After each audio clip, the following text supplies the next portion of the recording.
You're listening to Art Affairs, episode 43. Today I'll be talking to Arinze Stanley.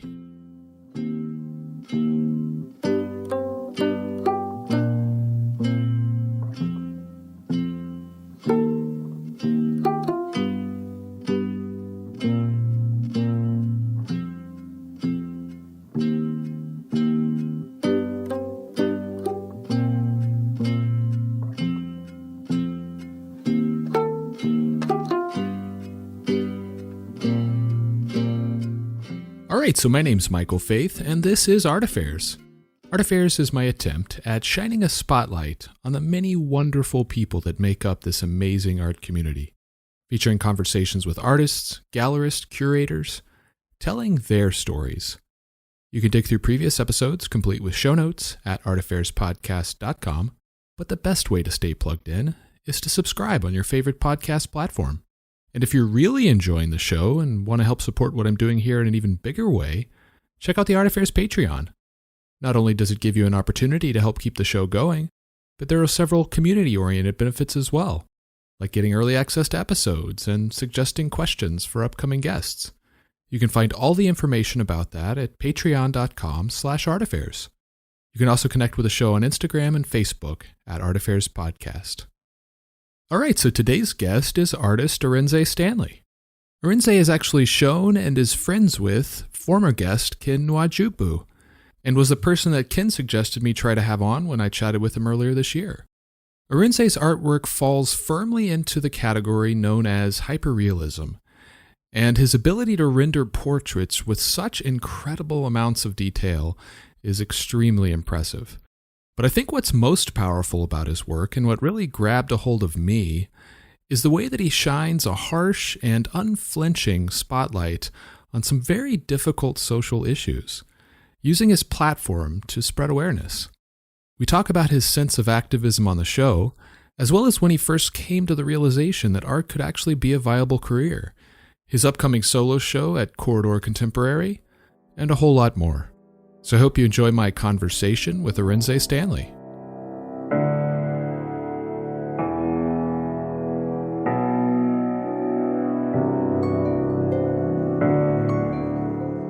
Arinze, welcome to the show, man. It's so good to have you on. Yeah, thank you very much. All right, awesome. And shout out to Ken real quick for recommending you. And I know you guys have shown together in the past and sort of came up around the same time, which we'll talk about a little bit later, but it was cool of him to suggest you. Yeah, Ken is a cool friend. We've been friends for a while now, so I'm not surprised. He's an amazing guy. Awesome. Yeah. And so let's dive into your background a little bit. And I know that you were born and spent most of your life in Lagos, Nigeria, which I've learned is the largest city in Nigeria and sort of a cultural hub for the country. And from what I understand, your family throughout your life has owned a business that turns paper into envelopes. So did you sort of spend a lot of time as a kid in that factory environment? Yeah, I literally grew up from when the company literally started, when it wasn't a factory. I was still a kid, and my dad used to manually make envelopes with his hands. Next thing you know, he had to employ some other guys who he trained how to make envelopes with hands. And after a while, I was in primary school, and when I got into secondary school, he had got his first machine. So I literally grew up with the business. No, that's really cool. And so, did you have much exposure to art then? If you were sort of around the family business much, did you have any exposure to art? How did you get interested in art? I didn't really, when I started drawing, I was just a 6-year-old kid who just loved drawing, for just this, the sole purpose of drawing. It was till 2012 when I started to draw again after a long time. I actually found out that, oh wow, I can actually do this as a career. I can actually have a career in art. So I started to train myself, and that's just how I started. So as a kid, it was more of just something you did for fun. It wasn't something you ever imagined that you would really be able to do as a profession. Yes. I didn't even see it as a profession. Mm. I still don't see it as a profession. And so, similar, in that same vein, you when you went to the university, you went to Imo State University. I guess, why did you choose that school in particular? What was it about that school that attracted you? Well, it was mostly, my parents really wanted me to study in the East so I could get a grasp of the Igbo culture. That's my native culture. And I could actually learn a lot more about speaking my language, which is Igbo, and which, it really did some good. I learned a lot in the East. So just kind of connecting with your culture. That's Yeah. pretty cool. And so your focus was agricultural engineering, which is obviously very different from what you're doing today. Yeah. Why agricultural engineering? What was your career goal at that point? Well, to be honest, agricultural engineering wasn't my goal. I wanted to study aeronautic engineering, so I just had to make a tough choice. Was that not available at that school? Yeah, it wasn't available. And so did you have any opportunity to take any art classes? Was that something that was available at that school at all? Nah, in school I didn't really even think about going to art classes. So I mean, there literally wasn't any, except you were in school and maybe you're an art student, so you have to. So I never really got any art lessons. I just started to draw, from scratch, keep making mistakes till I sort of learn, the processes myself. And then I got exposed to some other artists, which were very inspiring, and over the years, it's more like a learning process. So you mentioned 2012, that was when you rediscovered art, or you discovered it as an opportunity that you could maybe pursue as a career. How did you make that discovery? In 2012, let me put it this way. It's like a kind of love story. So in 2012, I was on my couch and I was on holiday. So I was in the house on my couch and I was watching a YouTube video. So something popped up and I was watching the clip from this Nigerian blogger. She said something about an artist, Kelvin Okafor.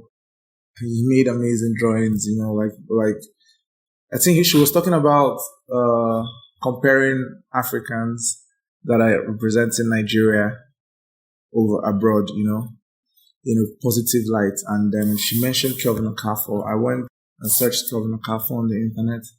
It was amazing. I found out that he was making drawings, and the stuff that I do.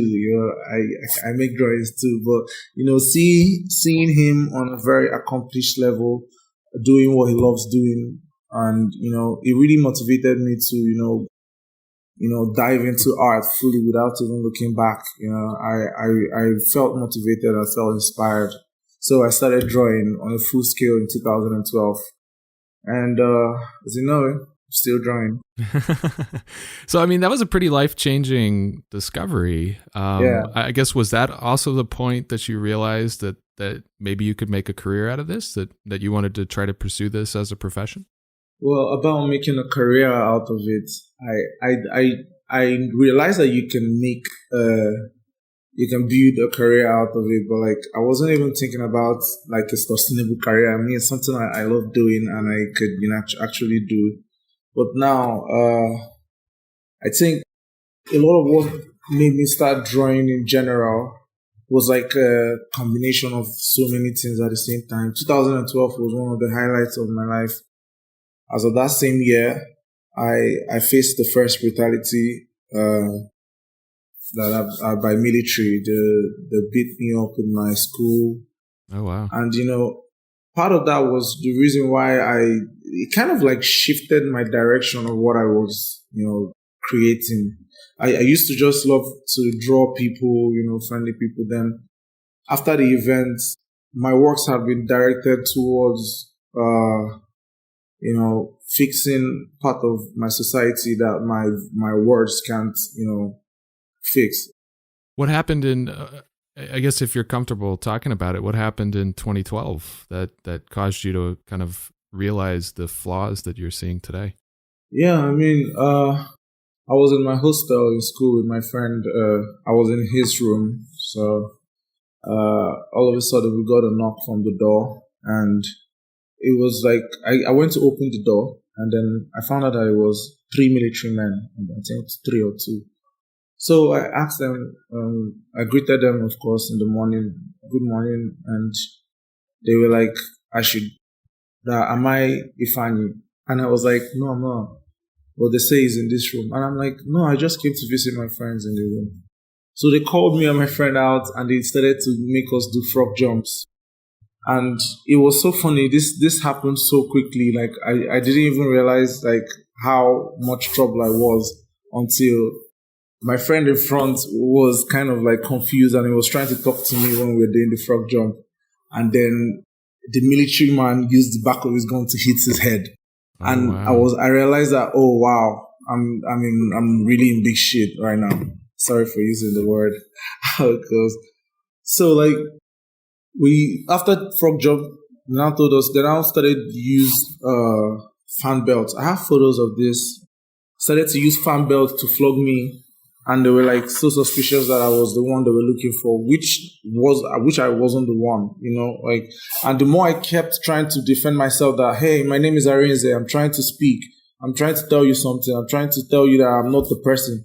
The more I tried to speak, the more they felt threatened by me, because back then in school I had a beard, and military men here are not allowed to keep beards, so they kind of perceive you as, pompous because you have a beard, which doesn't make any sense.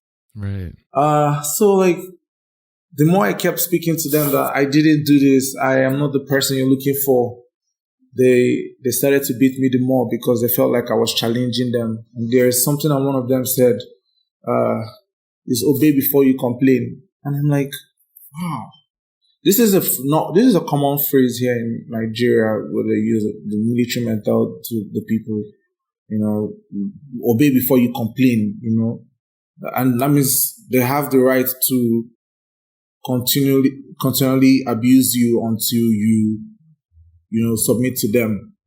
Which this part of my life really struck me, because at that point I felt like, oh well, I know that I've not been a very good speaker in the past, but I've never realized how helpless my voice has been, in cases like this, and how I cannot just, use my mouth to speak about these things. I should probably take charge of one of the gifts that God has given me, to, pass this message. And funny enough, it's been going so well. Over the years, I've been able to reach out to audiences that I would never have. Yeah. Speaking about what I'm deeply concerned about. And, that's how I feel like this is what I'm supposed to do. Interesting. So it was that event that kind of shifted your focus from just fun, lighthearted portraits to something with more social commentary. And so, you realized that maybe art was something that you could pursue. 2012 was a big time period for you, but you continued to pursue your engineering degree, didn't you? You were halfway through school. Did you stick with your engineering degree and continue to finish that up? Yes, I did. I graduated in 2014, and ever since then, I went to NYSC in 2000. I went to serve the country in 2016 as a youth corper, and after that, I just left it all. I didn't pursue engineering anymore, because I felt like, the more I kept going in, the more I kept growing in this artistic journey, the more I keep realizing that I'm in the right path. And you have that gut feeling, and you feel like you have a purpose in life. I just stuck to my gift. You mentioned that you served your country for a year after graduating. Is that something that is that like required of people that go to the university in Nigeria? Yeah, that's required. Even if you're an international student and you want to work in Nigeria, you have to serve the country for a year. I served as a physics teacher. I was really good in physics. Do you get the choice? Is that something that they give you an option, or did they assign you to something?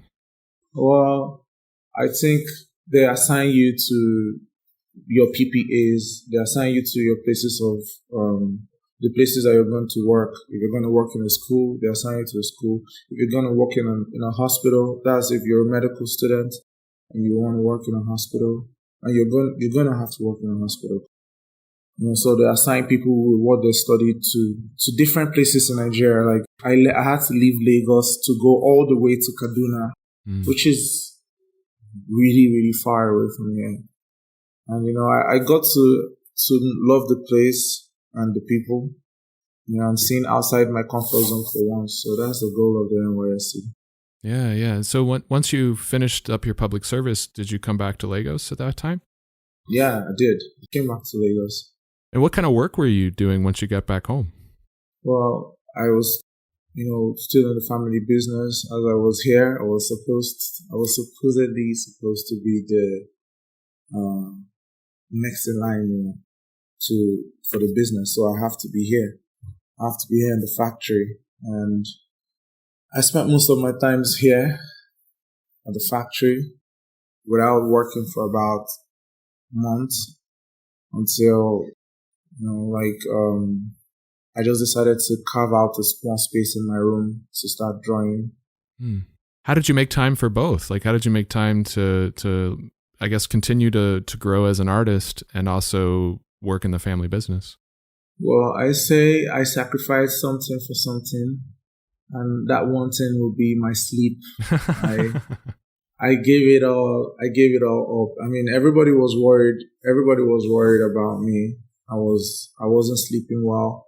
My parents, back then when I used to stay with my parents, they would come to my room by 4 a.m. in the morning for some routine checks, and they'll see me still up drawing, So, yeah, I had to sacrifice my sleep. And so that was dedication. And then so just a couple of years later, you had your debut kind of group show at Omega Gallery in Lagos there. That was the Insanity Show. I talked to Ken a little bit about that. So how did you first connect with the gallery, with Ken, and start building some of those relationships? Well, it was like I said earlier, I think it was like a chemical reaction. I feel like there was a buzz of a lot of artists coming out from Nigeria, young artists. And then there was a group, the Fraught Group, was owned by Mr. Frank Momo. So Mr. Frank contacted Ken, I think, and then, like I said, Ken referred me to the show. So I got a call from Ken in 2016, and he was like, "Hey, Arinze, what's up? Do you want to be part of the show?" And it was crazy. And I was like, "Yeah, this is going to be my first show." Before then, I already knew Ken, but the show was what just made us brothers, because ever since we've always been close. That's amazing. That's really cool. And so it wasn't very long after that big event for you that you started showing in the United States and just globally. How did you make that leap outside of Nigeria and start getting noticed and recognized internationally? After the show in 2016, I didn't have any other show.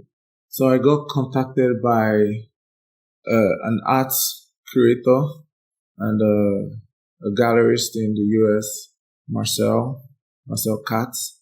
I got contacted by Marcel Katz and Tig Egan. So a couple of guys, they were interested in my work, and they were like, "Hey, Arinze, do you want to show in Miami?" And I'm like,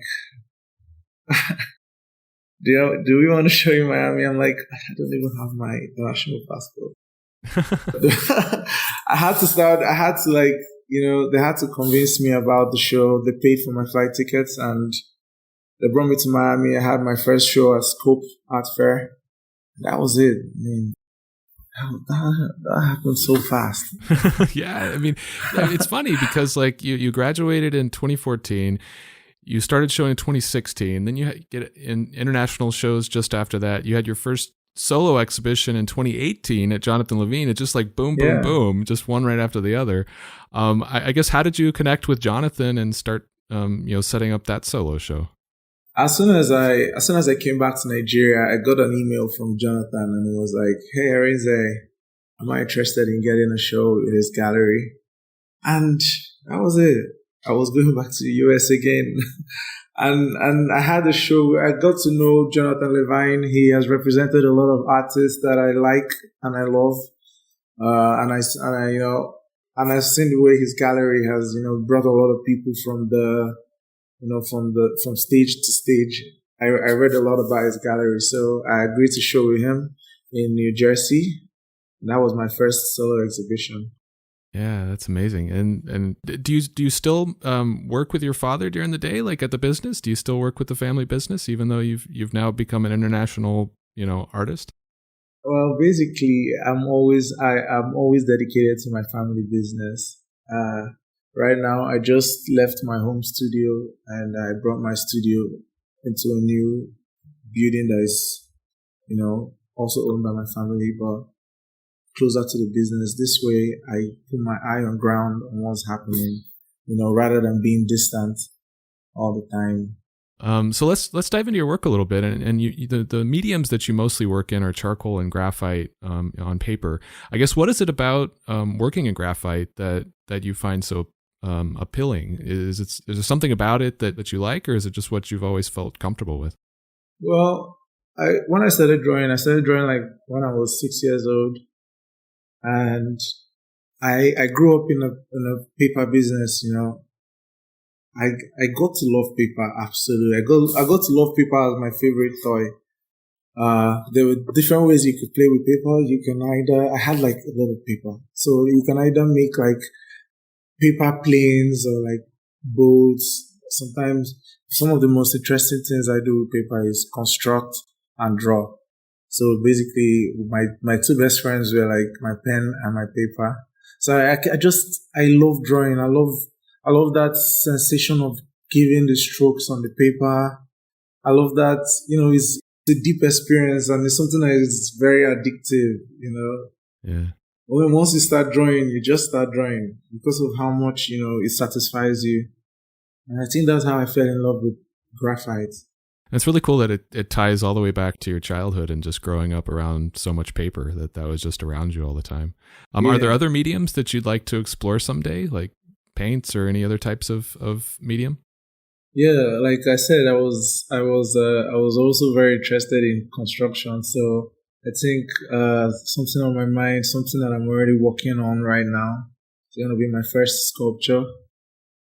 I'm gonna try my best to do it the most Arinze Stanley way possible.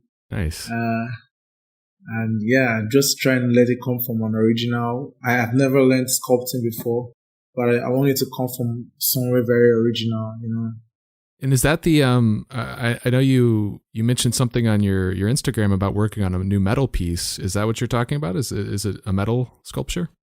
Oh no, it's not. It's not going to be a metal sculpture. This is I think what you meant was so I have a piece, a very large piece, my biggest work here. So I'll be featuring an actual metal sculpture in my work.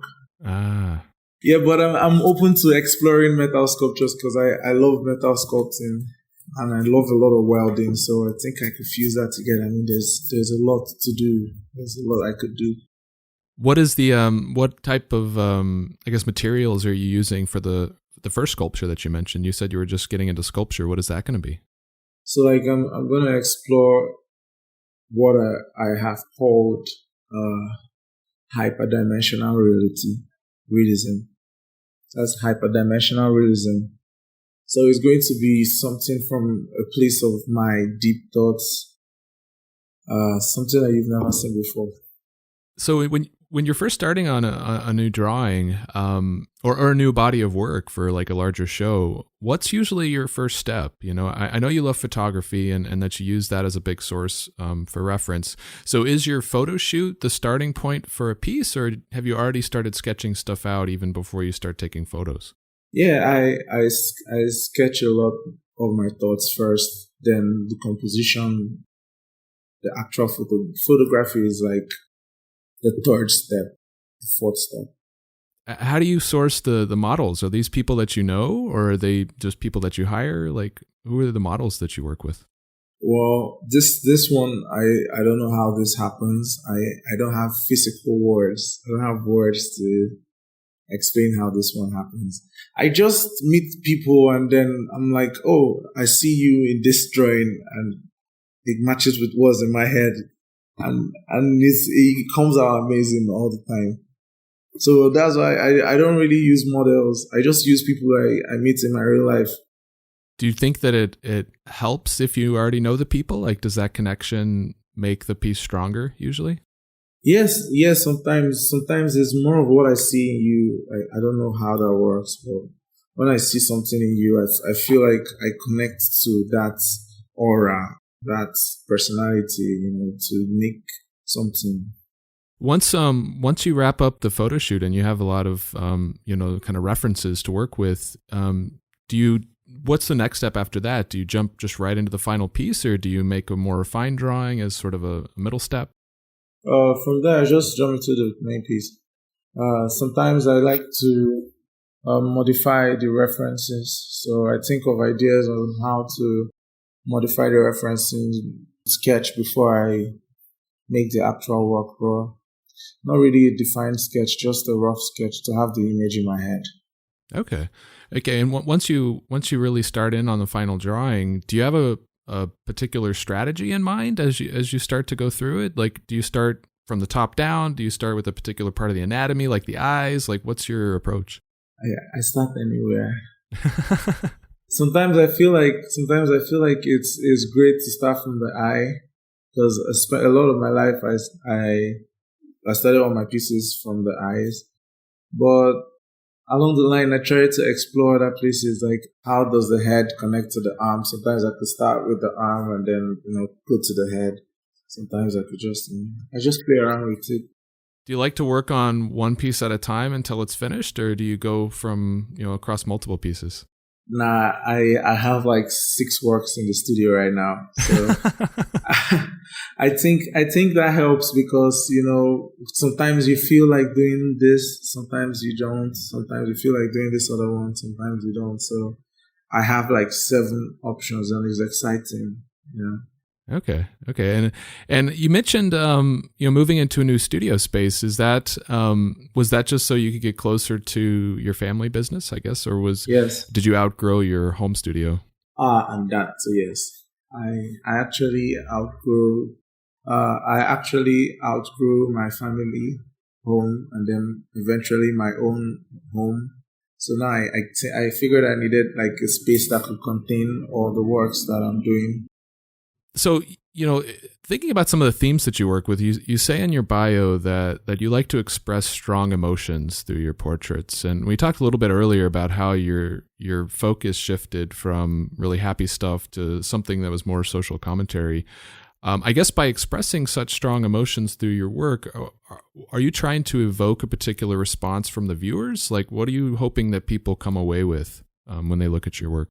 Well, personally, I don't really want anything to come to anybody's mind. Sometimes I create my pieces just so that I could, comment like everyone else. Be part of the conversation, see my mind and say how I think it is. Sometimes portray things in my own voice, which is my art. I knew this was supposed to be my voice. And in 2020, there was an NSAS protest. And this was coincidentally in the same year, in the same month that I was having my solo exhibition. So as soon as my solo exhibition kicked off, a lot of the works in my solo exhibition was talking about human rights abuses and also police brutality, which I have faced a lot of times in my life. And, coincidentally, it kicked off the NSAS protest, which was one of the, biggest protests in a while, kicked off in the same month. And the NSAS protest was all about police brutality. I mean, it was worldwide. Everybody saw it. I felt like a leader. I felt like somebody that was in the position to, speak about these things through a medium, probably on an even global level, and I don't know why I'm doing this, but I feel like it feels correct. It feels right. It feels like I'm just following my feelings, doing what I love doing. So I want to connect with you through my works. I'm not really, I don't know what goes on in many people's mind when they look at my work. Some people have a different perspective. Some people want to stick to that perspective. Well, I'm trying to send you a message through each of my works, Yeah. And do you feel that, I guess, do you feel that art can have an impact with such, overwhelming and large kind of amorphous issues? Do you feel that it can be an agent for change? Yes, art is an agent for change. Let's put it down this way. Everything around you was somehow made from art. And that way changed something about you. All the designs we see in the world today had some artistic elements in them, which changed the way. So art is an element of change. So I believe that even if not everybody connects to the message, a few do. And art has the way of touching your heart even more than words. They say a picture has 1,000 words, so you're speaking 1,000 times louder. Yeah. And so, you have several ongoing series that you work with across, your entire portfolio. One of those that directly contributes to this sort of activism that we've been talking about is the Machine Man series, which features, various people coated in what appears to be oil. And from what I understand, that series is talking about the impact that the oil industry has had on Nigeria and of course the people of Nigeria. So tell me a little bit about that situation, because it's something that I wasn't really super aware of until I started looking into your works and reading up on it. The Machine Man series was and is something of a project that I was working on. It's not enough to just say it's about petroleum alone, but it's about what the people who have this resource are facing. In the drawings, you see men with oil dripping out of their faces, with strong expressions on their faces. This is what I feel like is in the heart of every sensible Nigerian right now. This sense of disappointment and how this natural resource that was supposed to take us to a greater height has been used to put us in poverty. I wanted to capture that look. If you ask everybody now on the street how they are feeling, nobody is feeling great. Everyone is frustrated. I mean, the prices of everything right now have gone up almost times 2. And the minimum wage has stayed the same. Okay, they changed the minimum wage, and till today the minimum wage is not even up to $100. And it doesn't make any sense. Nigerians are going into poverty every day. And we have this resource. What? I mean, most of the countries that are comfortable don't even have these resources. Sometimes it feels like the Machine Man series is just really what's on everybody's mind. It's really how everybody feels right now. Being a Nigerian, I'm proud to be a Nigerian. But what I'm saying is, our leaders are really having us messed up. I mean, many people here don't even earn up to $100 a month. And that is insane.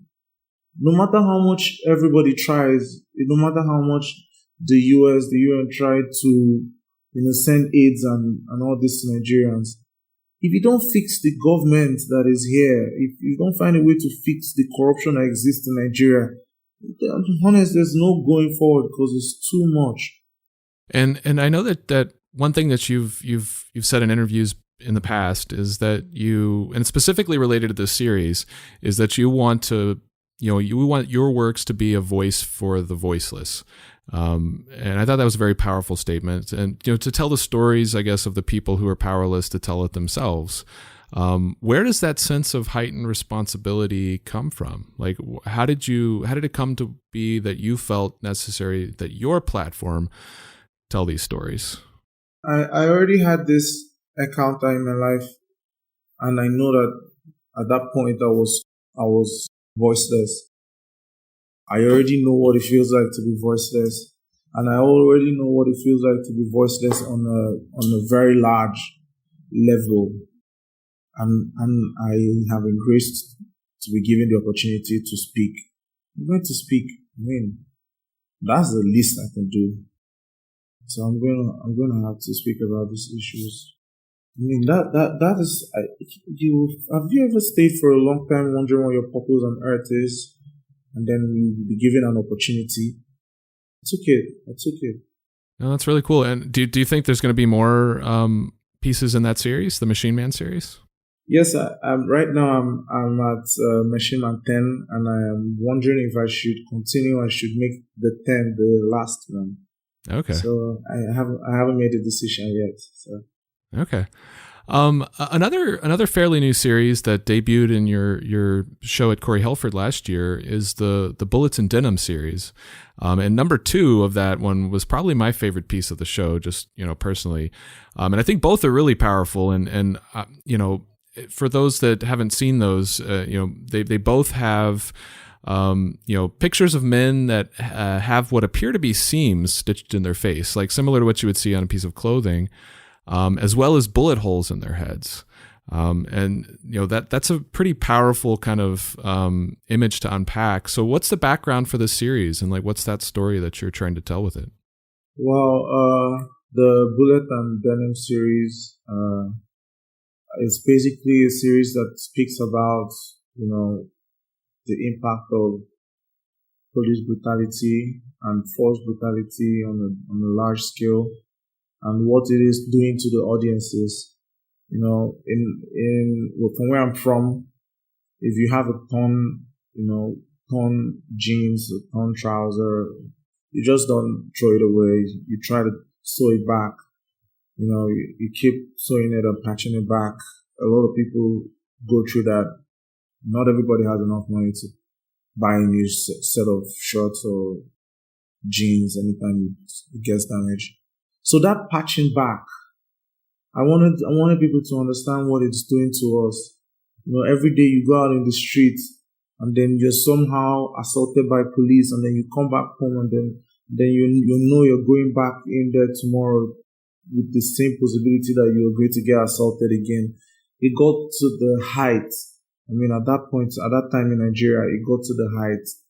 Till today, as of yesterday, I was looking at a lot of reports of people being brutalized by the same SARS unit that was disbanded last year. The same SARS unit that was disbanded.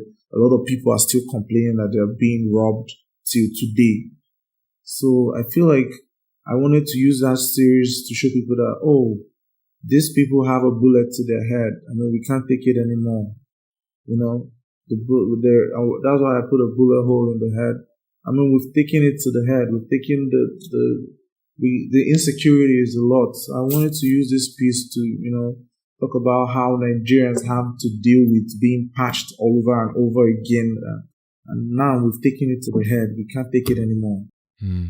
Yeah, and so when that show came out that featured those pieces, that was, and you mentioned this earlier, this was around the same time that the End SARS movement really gained global awareness. It became something that people around the world were talking about. And of course, these are issues that you've been speaking about in your work for many years. So it's pretty cool to see the struggles that you've been speaking about finally become recognized by the rest of the world. I was going to ask you if that gave you hope, but then you're saying that that's still something that you're dealing with, that SARS is still a problem. I guess, how is that? How do we reconcile that? Like, how do we finally do something that removes it? Well, just so you know, SARS has been disbanded 4 times. And so you know that there's a chance that they're gonna come back again. And this time it might even be worse. So, I mean, it's just only responsible to, speak against it whenever you see it. We've lost a lot of young people to this rogue unit. I've also been a victim of SARS.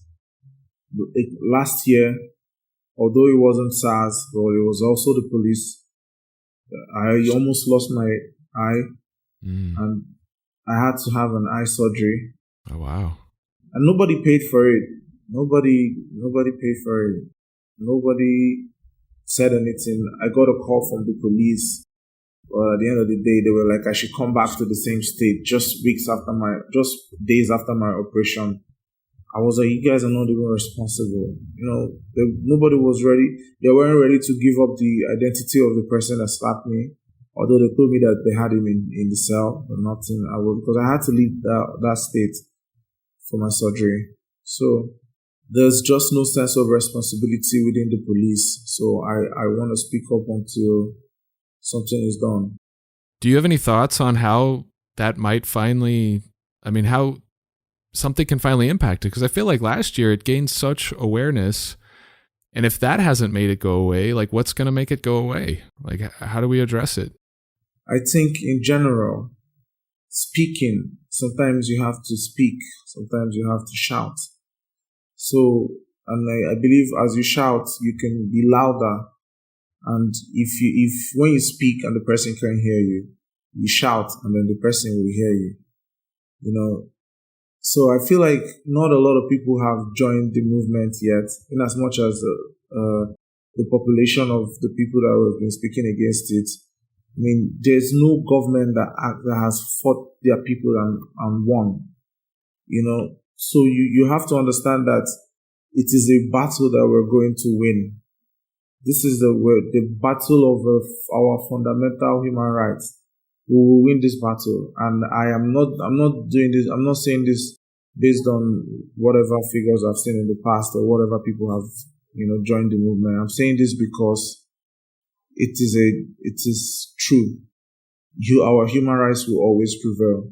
So what is coming today, what is not coming today, what is coming tomorrow, it is a battle that I know that we're going to win. Yeah, well, I just thank you for being such a strong voice on these issues and using your platform to shine a spotlight on them, because I think it's super helpful for people outside of the country that don't really know these struggles. So you using your platform and your community to shine a spotlight on it, I think is very powerful. So thank you. Thank you very much. So let's talk about what you have coming up. I noticed that you have 2 events listed on your site that are coming up. So I want to talk to you a little bit about each of them. The first of them is this year's LA Art Show, which opens in about 10 days after this show should come out. So I guess, what are you doing for the LA Art Show? In the LA Art Show, I created a piece for the fair. The Black Flower will be out. It will be out. The full image will be out as soon as the show starts. So it's a very special piece to me. It's about a beautiful love story, about the Black woman. Just celebrating the Black woman. I want to celebrate that on an international level. So the piece is just all about love. It's kind of ironic because everyone says, Arinze, you only draw, people in pain. And for once, I just want to, settle down and celebrate the love that we have for our women. Nice. In a beautiful piece. Very cool. Is that with a gallery? Is there a gallery involved in that? Or yeah, it's available with Arcadia Gallery. Very cool. And so I guess the other event is your next solo show at Corridor Gallery or Corridor Contemporary, excuse me. Yes. In Tel Aviv. What can you tell me about this new body of work? Like, what's the show about? Like I said, I'm working on so many things right now. I'm working on a project, the hyperdimensional realism. I'm trying to name the show Hyperdimensional Reality. I want to show a different dimension from just drawing, and I want to show how I can take my drawings from the paper and bring them to real life. So it's going to be something that I've never done before. I'm going to be exploring some new mediums as well. Oh wow! And I really want to create something to redefine how I express myself. So it's just this. I feel like the show is just going to record that phase of my life. So it's going to be a combination of 3-dimensional works and drawings, or is it going to be all 3-dimensional? Like, what's the plan there? I don't know. When the show starts, you're gonna see. I mean, I feel all these concepts come to me along the way. Whenever I prepare for a show, I prepare like a year ahead of the solo exhibition. I want to talk about something, but I don't. Sometimes, most times, I just know how I want to say it, but I haven't gotten the inspiration for the show. Along the line, I'm pretty confident I will. So all the new stuff coming from my solo show, I already have the picture in my head, but I still have to work on it. So that's what you're gonna expect from me, from now till the show. It's going to be something new. Does it have a date yet? Not yet, but just 2021. Okay. Okay. Do you know how many pieces they're going to be, or have you figured that out yet? Probably around 11 to 15 pieces, I think, depending. Do you think you'll have an opportunity to go to the show in person? I am definitely going to try my best, because that is the show that I want to see. It's a show I want to see with my own eyes. And so, we talked a little bit about it earlier. You said, and I wanted to ask you about this on your Instagram several months ago, you said you started working on one of your largest drawings ever. Is that the 7-foot tall piece that you mentioned earlier? Yeah, it's 7 feet. And is that for this show, or is that for something else? I was commissioned to create a piece for a museum in Miami. So apparently this is going to be one of my biggest projects ever. Oh, wow. Because I have plans to go even bigger. But for now, this is the biggest project I've ever, worked on. Have you encountered any new challenges involved in working on a piece that large?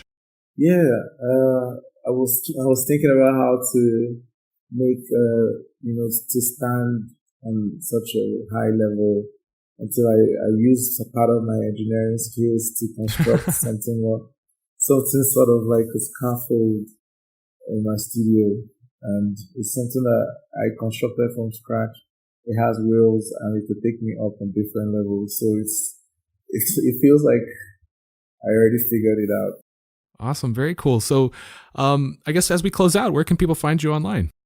You can visit my website at www.arinzestanley.com, and you can check me on Instagram, Arinze, and on Twitter, Arinze Art. That's HARINZEYART. Awesome. Very cool. So last question, and this is something that I like to ask everybody. Who is one artist that you'd like to see me have on the show? One artist I'd love to see you have on the show is my very good friend, Oscar Okono. Very cool. Why Oscar? Yeah, Oscar is like a brother to me, man. He's very witty, and he's someone you love to have a conversation with. We stayed together in the same studio like some years ago, and he's like a brother to me. So I think he's somebody you want to talk to, because he too has his own amazing artistic experience, and I would love if you could share it with you. Very cool. Well, Arinze, thank you so much for coming on and chatting with me today. I think for one, your art is absolutely incredible, but also I really applaud your powerful voice and spreading awareness for some of these really important issues. So I just wanted to appreciate you for that. Thank you very much.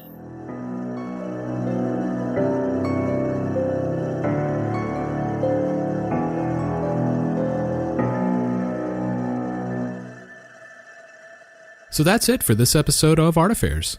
I hope you enjoyed my conversation with Arinze. The way that Arinze has used his platform and his global reach to, really speak out about what's going on in Nigeria and call attention to these, societal issues is really important. Being a voice for the voiceless, as he said. And it was really interesting to know that his own first encounter with police brutality was around the same time as he really started getting into art, and how that, harrowing event in his own life changed his entire artistic focus. It changed from him wanting to focus on, lighthearted and happy subjects to instead using his art as a vehicle for providing commentary about these things. And then for him to later encounter the same kind of brutality again, just as he's getting ready for his big solo show in LA last year, and even taking damage to his eye as a result. I think it just illustrates the importance of the message that he's sharing. But the way that the SARS organization continues to disband, then reform, then disband again in this never-ending cycle, yet there's still a violent and oppressive presence targeting the youth of Nigeria, it has to be such an overwhelming and defeating experience. But I applaud people like Arinze and Ken for continuing to fight in spite of that. And like he said, human rights will prevail eventually. I was excited to hear about what he's working on for his upcoming solo show at Corridor Contemporary. It doesn't sound like the show has a date yet, but the tentative title appears to be Hyperdimensional Reality, and will feature Arinze's unique style and aesthetic taking on new forms and expanding into new dimensions. Keep an eye on Arinze's and the gallery's social media to find out more about the show as it develops. So thanks again to Arinze for joining me today, and thank you for checking out the show. I'm truly grateful for your support. And just a reminder, one big way you could help out if you're really enjoying the show would be to check out the show's Patreon. You can find all the details on patreon.com/artaffairs. And as always, you can contact me through my website at artaffairs.podcast.com or on Instagram at artaffairs.podcast.